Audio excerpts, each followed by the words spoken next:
It is 12 noon. Welcome back in. This is football week. Man, couldn't get here fast enough. 5 days away from the official beginning of week 0 as college football gets underway. High school football in the state of Alabama starts Friday night. How does your field look with the Yard Tech tractor? Oh, my goodness. It was fantastic. Got out there Saturday and barely broke a sweat. That's what's so awesome about it. Whereas before, I'd have lost about 10 pounds pushing the lawnmower, cutting grass. Looks good. Got it cut low like you have suggested because Landrum's going to be designing a couple of holes in my backyard. Yep. So including the elevated green, which I'm really looking forward to. So it's gonna be beautiful. I am doing exactly what you told me to do. So getting it done. So you can practice your Scotty Scheffler 80-foot chip in. He's actually got that shot. He's got that shot in his yard naturally from the lower area to where Pat did these rocks. Yep. A few years ago, and that will be the base, if you will, the wall, the face of that green, where the green is going to be on an elevated surface. Oh, very nice. Yeah, that 81-footer. That was insane. He's got that potential shot.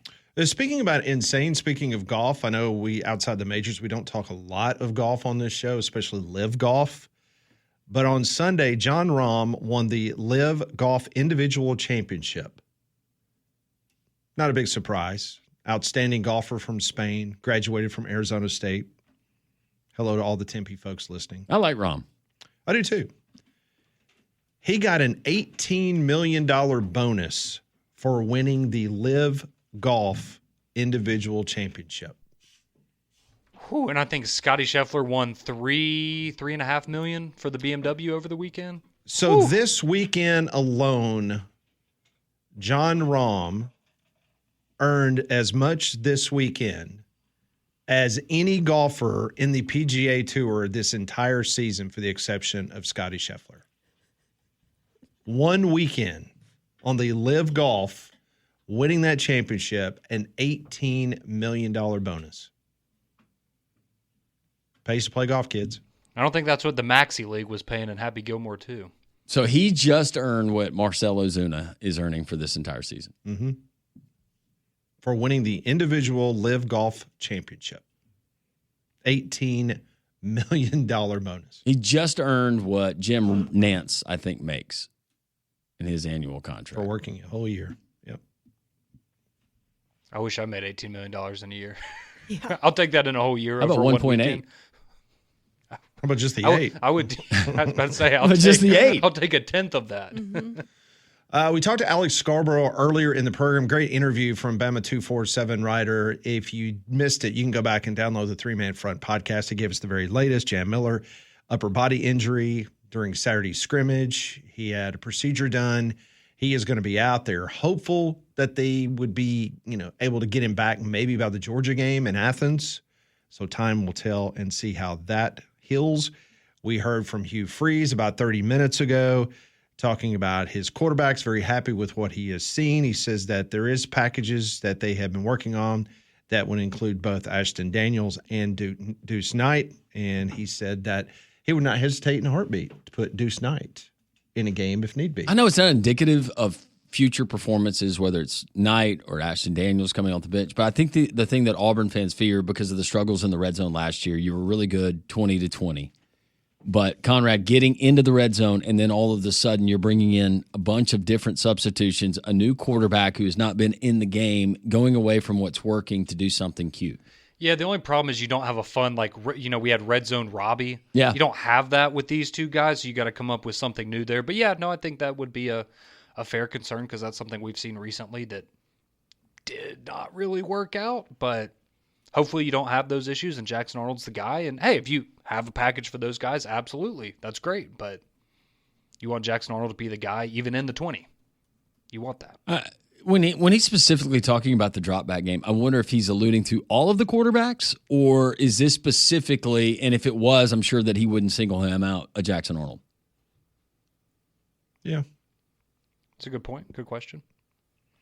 Auburn Athletics also announced this morning that the 2010 Heisman Trophy winner Cam Newton's number 2 jersey, he is going to be officially have that retired on October the 11th. That is the Georgia game at Jordan-Hare Stadium. Newton's number 2 jersey will now join Pat Sullivan, number 7, Bo Jackson, number 34, Terry Beasley at 88, as former Tiger football players to have their jersey retired. Sullivan and Beasley's jerseys were retired following Sullivan's 1971 Heisman Trophy Center season, and Jackson's jersey was retired as part of Auburn's football centennial celebration back in 1992. Some would argue, and I wouldn't blame you for doing it, most impactful, best college football player in a single season that we've ever seen. I would say the best single season of any college football player. But hey, maybe a little bit of confidence there, making it the Georgia game weekend. Imagine how, you want to talk about people in Auburn losing their minds. If you upset Georgia on the same day that you retire Cam Newton's jersey, that will be a very special day on the Plains if they're able to pull that off. Cam Newton, his ability, watching him play that year, if you were an Auburn fan or if you weren't, you had to ask yourself, is this real? Like one of those players where you're watching what he's doing and going, is this real? Yeah, and we've talked about a lot with the talent that he had around them or lack thereof. Not saying that he didn't have solid players around him, but in terms of what they would ultimately become in the NFL, he didn't have that. He had Darvin Adams. It was a one-man wrecking show, and it was the Cam Newton show. He was incredible. Yeah, to me, the LSU game when he literally went into another gear. Remember Patrick Peterson. When he ran for the touchdown right down the middle. It was just like, oh, wow. That, to me, that was the Heisman Trophy right there. Yeah. Like when that happened, it was like, there it is. Mark it down. That's going to happen. Very, very odd national championship game against Oregon. Yep. It was. Just you were expecting a lot of fireworks from both teams. And I remember, and I've told this story before, but being there inside that stadium and walking on the field, I was wearing tennis shoes, and I was sliding.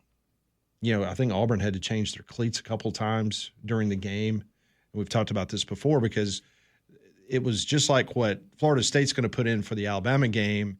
It's a field that has grown elsewhere, and there in Arizona, it was grown outside, and it's on railroad tracks, and then they bring it in. And then when you get a sold-out capacity, you've got all that carbon monoxide in the stadium, and all of a sudden dew starts developing on the grass. So is it the same problem because they had that same problem with the Super Bowl at that same stadium a couple years ago? Yeah, because you're in the desert, and it's nice during the day in the 70s in January, and then you go inside and you Did it smell like fertilizer in there? Yeah, it smelled like a circus. Yeah. I remember I was standing there next to Paul, and I was like going, did we just step in something? Like what is going on here? It literally smelled like you were in the big tent at Ringling Brothers.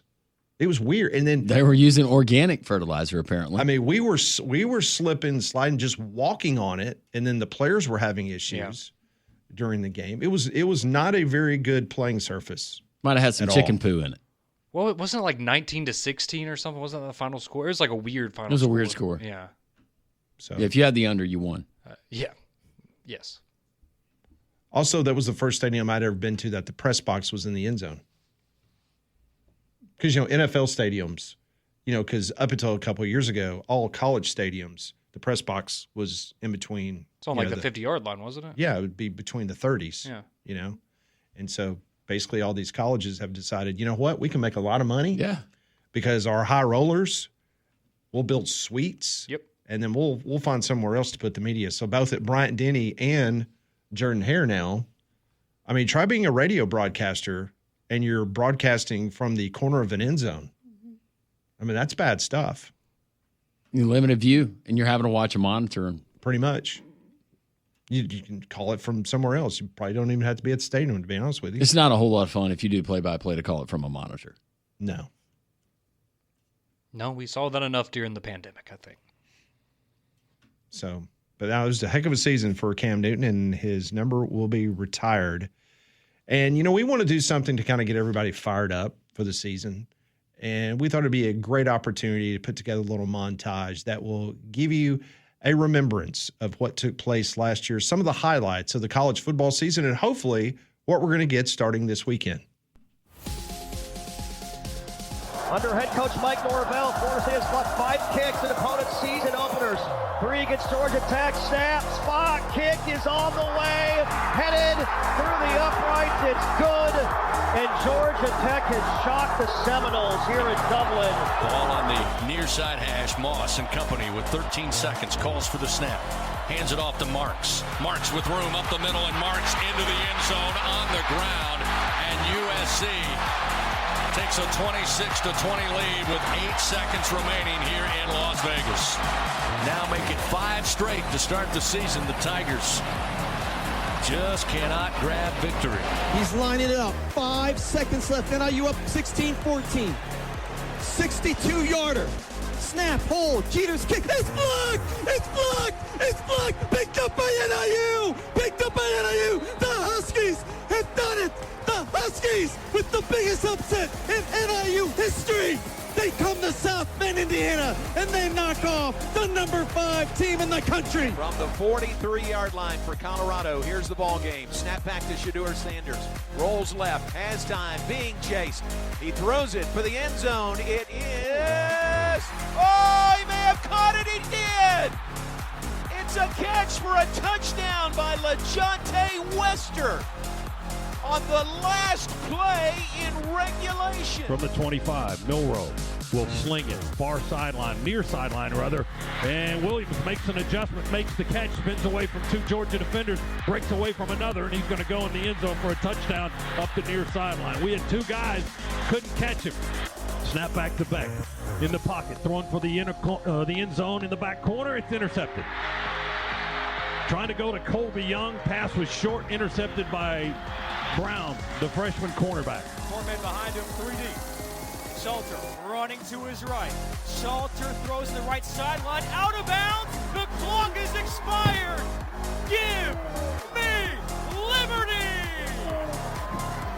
Kennesaw State ends the undefeated season for the Flames and secures its first ever FBS victory. 4 seconds to go. You're an offensive receiver. Keep that ball alive. Last play. Hail Mary. Huff gets it off. Gets to the end zone. And it's gone! Touchdown! Cam Vaughn behind the pile. Incredible! The referee looks at his watch. He blows the whistle. It's the greatest day. And every man, woman, and child stands to applaud. For rejoice, sweet mother of Jesus, they have pulled off the unthinkable. Gallium Abu. Oh, just a precursor of hopefully a very exciting 2025 college football season. Water doesn't need to find an invitation to get into your crawl space or into your house, bringing along mold, mildew, pests, and wood rot. You need to call APS. That's Alabama Professional. Go to their website, alabamaprofessional.com, or 205-951-9717. The APS crawl space encapsulation system, it seals out moisture, blocks pests, and can help even reduce your energy bills. And with added protection, your crawl space becomes usable, valuable storage space. Call them today, 205-951-9717, or go to their website, alabamaprofessional.com. A lot of your texts coming in. It is Reaction Monday here in this first week or week 0 of college football. We'll get to those as we continue on this Monday. 3-Man Front, your home for college football and more. Jocks. 12:17, 3-Man Front on this Thursday. A lot of interaction as we always get on the Jocks text line. We'll get to those texts now. 205-834-9450 if you've never joined the show or never remembered the text line number. This is a good question going back to Cam Newton. His jersey going to be retired for the Georgia game coming up this season. What would Cam Newton's 1-year NIL deal had been worth? Apparently it was worth 6 figures on the black market. Crimson convict. $180,000 was the specified amount, right? That depends. Out of Blinn Junior College, NIL, But had Cam come back, played another season after what he did in that Heisman Trophy National Championship campaign at Auburn in 2010, my guess would be 1 year, $5 million. And, based on inflation of the last 15 years, that's about a 2.65 increase on inflation. So that would be the equivalent of $266,000 today if he received $180,000 in 2010. So you might say that was a steal? And I saw a report, what was it, yesterday or something on social media? It had the top 15 NIL deals. Did you see that? Where supposedly Ryan Williams is making $2.7 million at Alabama. Time to produce. And he was like, John Mateer was ahead of Ryan Williams. He was making more than Ryan Williams. Yeah, quarterback. Alan says, tell me how Auburn has not retired Carnell Williams' jersey as of yet. It's a good question. He's a really good player. Didn't win a Heisman Trophy. If you're going to retire Carnell's, do you retire Ronnie Brown's too? I can understand wanting to reserve it for the people that win a national championship or win a Heisman Trophy. I think that's admirable. But yeah, I think if you were to go past that, Carnell Williams would be probably the first person or one of the first people you would throw on that list. Do you wish Alabama retired numbers? No, we wouldn't have any numbers left to give out, Pat. No, I think the Yankees have disproved that. That's true. That's a good point. No, I mean, it's never bothered me. Maybe one day. Maybe one day. Does Nebraska retire numbers? Yeah, I think Johnny Rogers is retired. DeBoer collared shirt, alternate uniforms, then retired numbers. Yeah, I want the black uniforms before the retired numbers. Is Scott Frost retired in Nebraska? No. Uncle Jerry from Hayden, watch what I'm telling you. Look for the field to be wet at FSU before the game. Old Gopher Gus wet the field a few years ago down at the barnyard trying to slow our backs and receivers. RTR, the number 4, life, all caps, football emoji.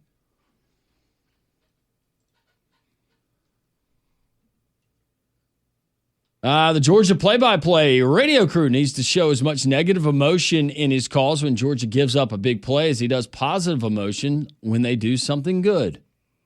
It's not the way it works, typically. No, I don't have a problem with that. I mean, you're the hometown announcer. Mm-hmm. I mean, if you're doing a national broadcast, yes. Yeah. But you are playing to your fan base. Yeah, not only are you playing to your fan base, you are talking intimately with that coaching staff. You are traveling with that coaching staff and that team. You are essentially a part of that team. So why would you be excited about something? Correct. To their detriment.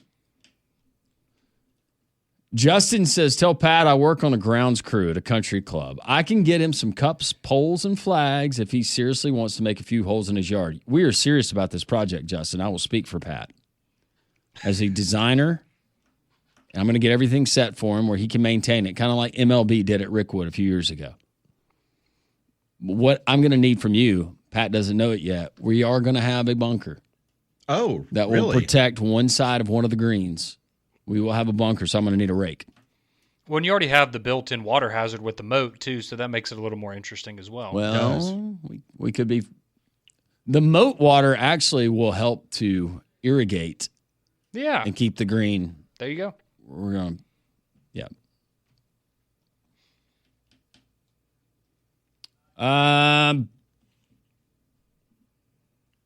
Conrad, this is for you.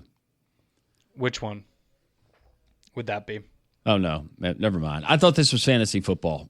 Somebody suggested we do a snake draft. Each draft 3 to 5 players each on who y'all think will win the Heisman. Can we do it with something other than the Heisman? Like what? I don't know, but it just seems like the Heisman Trophy. Coaches to be fired first? That would Is be that good. more fun? Probably. Somebody saying they cannot remember Auburn playing on a Friday since 2010. Of course, next Friday night in Waco, they'll do it again.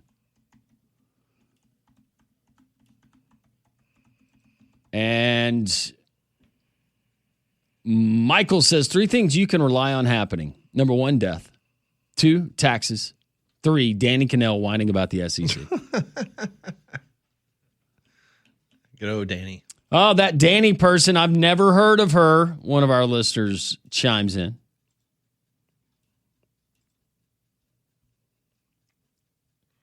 And Florida State University's Doak Campbell Stadium, sent to us by Sky, according to our friends at AI, is going to be Northbridge Bermuda grass. All right. That'll be nice. Here's my question. If they beat Bama, do they allow the fans to storm the field? Yes. And tear up the new field? Yes. They will? You just won 2 games last year. This is the team that in their eyes kept them out of the playoff 2 years ago, and you're going to beat them on your home field to start this season? Yes, they will storm the field. Will you storm the field with FSU Dave? I will not. I didn't know if you would storm the field going after Kalen DeBoer. No, I'll be. We have a texter going after a previous text from this thread. Uncle Jerry, his comment about wetting the field at FSU before the game, he said old Gopher Gus wet the field a few years ago at the Barnyard, talking about Jordan Hare trying to slow down our backs and receivers. And this response says, wouldn't that slow down Gus's team? Go poison a tree, Gump. College football season is here. That's good. That's fun. I like that. That's fun. Talking about Auburn retiring Scam Newton's jersey, the only thing I can think about is when Harvey Updike called in the Feinbaum show talking about him poisoning the tumors. Oaks, Pat, what was your reaction when he called in? You worked with Paul then, right? ? Love the show. Darren from Tennessee. Yeah, briefly. I was in my office right down the hallway from the studio. I heard the call come in. I immediately came down to our phone screener and I said, who is this individual? Because I don't remember him ever calling before. I said, this just sounds different. And he told us that he had poisoned the trees. And by the time I got back down to my office, I had a phone call from the senator's office, Senator Shelby's office in Washington, D.C., wanting to know if this was a real situation. And then I got a call from the Auburn Police Department. Everybody wanted tapes of the show, which we obviously obliged. And then I get a call from the FBI saying that they're looking at potentially a Homeland Security, Homeland terrorist action.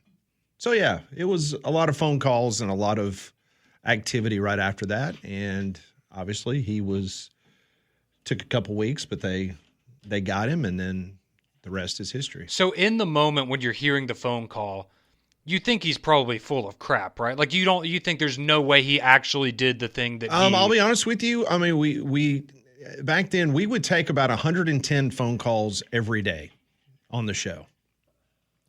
A majority of those phone calls obviously came from the same group of people.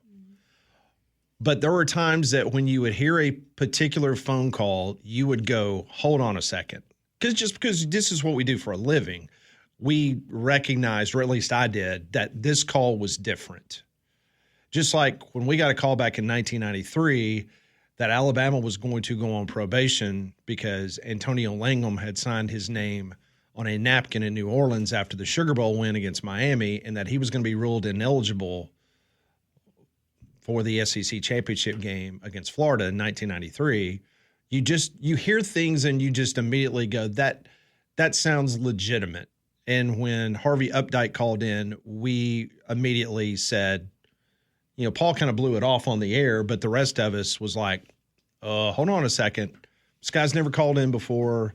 You could tell by his tenor. It was like, this is something to this. And so happens it was. Horrible thing that man did. Yep, sure was. All right, we got more text. We'll get to 205-834-9450. Mike Newton from Rickwood, the Friends of Rickwood. He's going to join us next. Today is the 115th anniversary of Rickwood Field opening the doors. We'll talk to Mike about that and what else is brewing there at the wonderful venue there in the wonderful area near Princeton Hospital. All that next on Three Man Front. A historic day in Birmingham and across the world of baseball. 115 years ago today, something very important took place in Birmingham, Alabama. And joining us on the Higginbotham Hotline, our good friend Mike Newton from the Friends of Rickwood. He joins us now on this very special day. Mike, I hope you're doing well. Yes, doing great. Out here at the ballpark right now and just kind of reminiscing as to what it may have looked like 115 years ago. It is amazing. For those that may not have ever had the opportunity of going out to Rickwood Field, and you guys have just done an incredible job keeping up the venue as a wonderful baseball facility. But take us back 115 years and how it all came together, and a little bit of history about Rickwood Field. Yeah, so actually I'll turn back the clock even one more year prior to that. In 1909, the Birmingham Barons, they were playing Class A ball in the Southern Association at West End Park, and the field was also known as the Slag Pile. That doesn't really bode well to have that name, and it was really an open field with not a whole lot of pizzazz to it. It was not kept that well or anything, and the Barons were in the middle of having 3 consecutive poor seasons at the time, and the fans were getting restless. They didn't like going there. They didn't like watching a losing team, and the field was in such horrible shape. It's even documented, you'll laugh at this, that one time the grass was so high there was a ground ball hit to the side of the shortstop that went past him a little bit, and it was lost in a hole, resulting in an inside the park home run. And so maybe it's the shortest inside the park home run on record, who knows. But yeah, and then finally in January of 1910, a local industrialist in the steel industry by the name of A.H. Woodward, who was known best to his friends as Rick, came to an agreement to acquire the controlling interest of the Barons.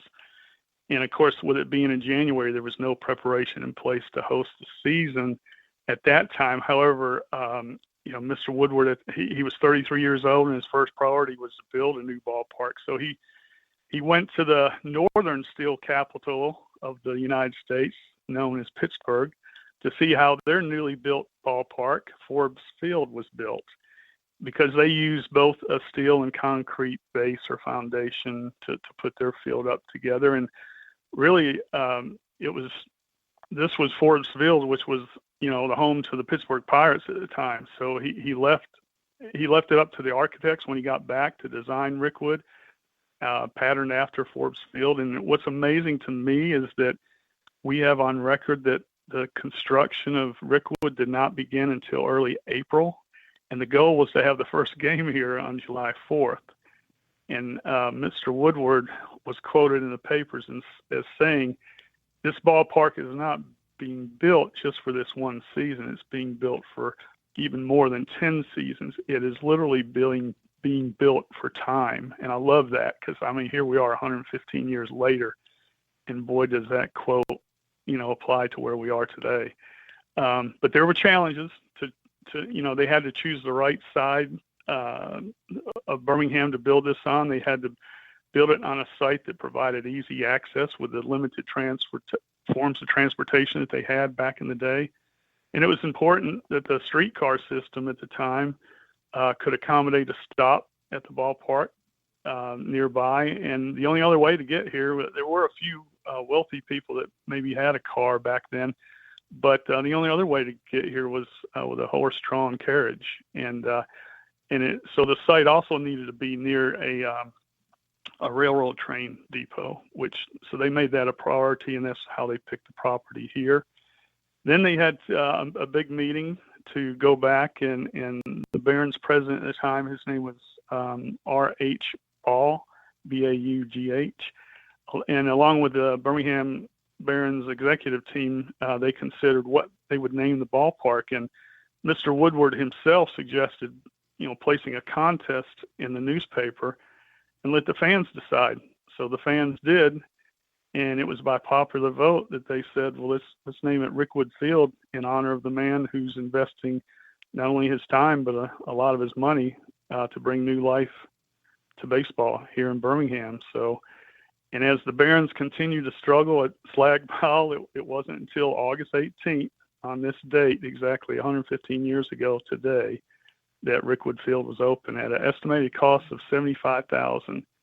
And on that day, most of the businesses in Birmingham closed their offices midday so that fans could attend the game. City Hall was closed. Government officials, doctors, lawyers, barbers, steel workers, they all came to watch. And it was in the newspaper saying this was clearly the biggest day at the time in the history of Birmingham, as thousands of fans rode in the streetcars and the horse-drawn buggies on a dusty dirt road to watch the Barons played the Montgomery Climbers, and Rickwood was known as being the finest home of baseball in the Southland at the time.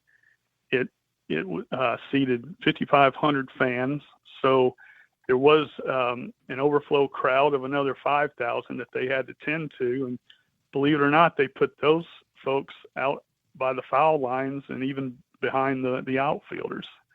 And so they had a on-the-field experience. And the Barons at the time were led by player manager Carlton Molesworth, and the first pitch of the game was actually thrown by Rick Woodward himself. He was fully dressed in a Barons uniform, and after throwing a ball on the pitch, he turned the game over to the starting pitcher. And as the game progressed, it was 2-1. The Barons were coming to bat in the bottom of the ninth. They scored a run to tie the game, and a runner advanced to third, and then the next batter perfectly placed a walk-off bunt and scored the winning run from third. Amazing. Good stuff with the history there, Mike. The question for me, now over a century, 115 years to be exact, later, how do you celebrate a birthday for a wonderful ballpark and throw that celebration and give it all the attention it deserves? You know, I told Gerald Watkins, who y'all know very well, we should have had the foresight. Obviously, now with August coming and school, around the corner, and schools are back in and colleges are starting classes, we should have had the foresight to maybe do it on this day or near this day. But we're still not out of the possibility of maybe doing something in September, a few weeks later on a weekend maybe. And of course, we have to match up against college and pro football there as well. So, but yeah, that was certainly something that we were like, should we be, throwing a nice little celebration out here at the park? And then, and we do, by the way, we have construction going on. Construction's always going on out here, but we're making some changes to our ADA seating to make it more compliant with today's standards. So there's a little bit of activity going on today, which would have made it really difficult. But and going back, after that game ended, I want to emphasize it was a crowning day for the city. Our newspapers say that the large crowd went crazy. The game was won, and Rickwood was opened. And today, 115 years later, we celebrate so many stories of what we consider the holy grounds of baseball right here in Birmingham, Alabama. So let me ask you this, and I've never asked you guys this before because obviously Major League Baseball was in its infancy. And this brand new stadium is built in Birmingham. Was there ever a time that Birmingham was maybe on the radar of Major League Baseball dropping a team in the Deep South? Was that ever a remote possibility? And was Rickwood a facility that could have been expanded to the point to where Major League Baseball could have been played here? Nothing that we have on record leads us to believe that. And as you said, Pat, so in 1910, when the first game was played here, Birmingham was considered to be a Class A team. And it was not, as you mentioned, not affiliated with Major League Baseball at the time. There was the minor leagues back then were not, particularly just designated for a certain team. That came around in the 30s. And so, nothing that we have on record. However, I will tell you that even Atlanta, who played in the same league, and Memphis and New Orleans, they were all a part of that Southern Association at the time. And of course, we know some of those cities that I named now have professional franchises of some, one type or another, whether it's football, hockey or baseball. So, but nothing that I will tell you also that the crowds were so large here for the first few years that expansion did start quite soon after. If you can visualize the way the Rickwood Field looked back in 1910 was where the dugouts are now. That's where bleachers were, whereas on the left side of where the dugouts were, that's where the seats were. So the dugouts actually resided, as you look at the pitcher's mound, towards the left side of the stands. And So it actually seated, close to about 5,500 or there around, depending on how much people wanted to scoot in and let other people in. But, so it has changed. It's changed from its original construction, and over the years they kept adding because attendance did continue to grow. And there's so many other, if you don't mind, I'd love to share a couple other stories that, over the years, and there's so much history here, and what I talk about is just the tip of the iceberg. We could talk about this for days, at least I could. And but how about the story of a 17-year-old who in 1948 made a 4-mile trip from his home ballpark from his home to the ballpark here, and he fulfilled his dream of playing baseball in the Negro Leagues at Rickwood with the Black Barons. And we all know 31 years later, that 17-year-old was inducted into the baseball's Hall of Fame, possibly as the greatest player ever to have played the game. And then a story that I love to tell people that don't know, in 1931, there was a 13-year-old Barons bat boy who developed his love of baseball here at Rickwood. And years later, that young bat boy became the owner of the Kansas City A's in 1960. And then in 1964, his love of Rickwood Field came full circle by bringing the Kansas City AA team here. And that young boy, as we all know him to be, was Charlie Finley. Yep, Charlie O. And he later moved the Kansas City franchise to Oakland in 1968. But boy, he brought some talent here over the years. Reggie Jackson, Vida Blue, Joe Rudy, Bert Campaneris, Raleigh Fingers, all those guys played here when Finley ran the program. And Finley he frequently sat with his close friend Bear Bryant, who was actually a season ticket holder here. And we've got pictures of him sitting with Bear up in the stands. Amazing. And, Bear actually threw out the first pitch in 1967 when they had Reggie here. And Bear's son, Paul Jr., was the Barons GM here for a short while. Yeah, do you remember that? Yep. Yeah. Well, Mike, listen, it's a great anniversary, 115 years young, Rickwood Field. It's going to be around for many more generations to come. I can't thank you enough for hopping on with us and giving us a little date back in history as that just incredible facility was built here in Birmingham, and all of baseball fans worldwide appreciates that greatly. Give Gerald and everyone our best, and hopefully we'll be out there very soon. We'll do it, and we invite people to come out, give a tour, and buy some of these books that have even more history written by Art Black. And we just welcome people to come down and pay us a visit. That sounds great. Thanks, Mike, very much. And although your Yankees swept my Cardinals over the weekend, I still appreciate you and Conrad and people like that. So. Yeah, I went easy on you, Pat. I figured Conrad had already stuck that knife in the back there. So. That's okay. That's kind of the last 3 years for me and the Cardinals, but that's fine. Mike, very best, and hopefully we'll see you soon. Thanks, Mike. Go Braves. All right, thanks, guys. Bye. Thanks. That's Mike Newton joining us on the Higginbotham Hotline. All of our guests join us on the Higginbotham Hotline. You deserve solutions that are built for you. Higginbotham is your one-source solution for insurance, financial, and HR services. Back to the college football discussion, what Hugh Freeze told us earlier. All of that and more as Three-Man Front continues here on this Reaction Monday on Jocks. So today's the 115th anniversary of Rickwood. We are 9 minutes and 54 seconds away from a huge announcement from Taylor Swift. There's another countdown going on. Thank you, Pat. So what do you think, Conrad? Your wife's a big Swiftie. Is she announcing that the rumor is that she potentially is going to be named the Super Bowl halftime show? Oh, that would be something. I was thinking it was going to be the super ultimate deluxe vinyl edition of her new album that hasn't come out yet, because she likes to, which credit to her, she has a great business mind for this stuff, but it's like every album she has like 30 different versions. And the fans will buy them all. Yes, they will. So this would be like the 12 tracks that she announced last week. This would be like just maybe there's like a bonus 12. track, or it comes with like maybe the lyrics written out, or it comes with like pictures, signed. or some whatever, some special buy it again. Basically, it's hey, you already bought this, now I'm going to make you buy it. So you don't think it's the Super Bowl announcement?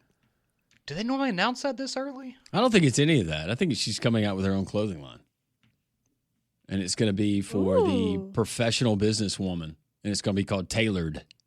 Oh. That's good. And it's going to be pantsuits. What if it's just a picture of her hand with a ring on it? And that's it. Or what if it's a picture of her hand and she's holding up okay. a EPT? Maybe that's it. Wait, so this is at 1 o'clock? So in 8 minutes, 9 minutes? 8 minutes and 19 seconds. What if it just hits 0 and then it restarts to another 24 hours and it just cycles back through? What happens if the website goes down just like the podcast went down? Well, the first countdown that she had when they announced the album and they did the countdown on her website, it crashed. What if it's nothing? How many of our listeners would care? Just asking. I care. Thanks, Landry. Oh, I wasn't directed at you. All the people that send these nice texts. I hope it's something good, because if it's not, then my life is going to be miserable when I get home, because Paige is going to be in a bad mood. But why would it be something bad? Oh, I don't know. It wouldn't be. I mean, disappointing. How about that? Yeah. Where it's like, oh, that's all it is. That's what we waited for. Yeah, that's it. So I don't know. How long was it? A 24-hour thing? No, it started like 3 hours ago. Yeah. We'll see. I can't wait. I'm on the edge of my seat. Has Paige texted you? No. No, she's busy today at work. She might not even know this is happening. You better text her. Put her on high alert. I'll get my brownie points. You're right. How about our friends at Prize Picks? Prize Picks, that is a great way to win cash while watching sports. You can join millions of users. Sign up today. It's really simple. You download the Prize Picks app, use promo code WJOX. Get $50 in lineups after you play your first $5 lineup. You don't even have to win your first play. It's just $5. That gives you the $50 bonus. That's code WJOX to get that $50 in lineups after you play your first $5 lineup. You download the Prize Picks app. Prize Picks, simple to play. You just pick more or less on 2 to 6 player stat projections. If you get the picks right, you could cash in, win up to 2,000 times your money. You got Demon and Goblin bets. Goblin bets are easier to hit, and that's where I'm going tonight. I'm going professional baseball before we get into college football and professional regular season. Going Major League Baseball, we're going with the Braves. They're back at home after the road trip. They are hosting the Chicago White Sox, who have been struggling. They've lost 11 of their last 13. Ronald Acuna Jr., more or less 0.5. That's runs, hits, runs batted in, all of that combined. He just has to have one. I'm going to go with him. Nacho Alvarez, he has been hot, so to speak. Had a good game yesterday and the day before. 0.5 for runs plus hits plus runs batted in for him as well. If both of those guys hit on their player projections, I'm a winner. You can be a winner too. Prize Picks. Download the app. Promo code WJOX. Don't forget it. We appreciate their partnership. So, go ahead. I'm really, this is a genuine question. Is it frustrating for you? Yes. Watching how Super good frustrating. Michael Harris has been since the All-Star break. Yep. Is that, I mean, that's just like the cherry on top for what's been a very frustrating season. It's been frustrating not only with him, but others. Yes. But now it's like, oh, great, so we kept you. And now you decide to play good baseball when it doesn't really matter as much. Yeah. Oh, yeah. Sorry. It's nice to win. Yeah. Always good to win. Losing stinks. So Las Vegas has updated the conference odds to make the college football playoff. And the SEC, according to Las Vegas, they have the best odds as they have set the total number of teams from the Southeastern Conference of making it at 4. The Big Ten is next with 3.5. The ACC 2, Big 12 1.5. So do you take the over, under for 4 for the SEC in the college football playoff? ooh. To avoid a push, I guess I go under. Because I don't think we're getting 5. Well, based on Denny Cannell, he thinks the FPI means that all SEC teams are going to get in, so I'll go over. I think we get 5. Molly? I'll take the under. Take the under. All right. Is Burt Bielema excited about that? 3.5 for the Big Ten. He's counting his team as one of those.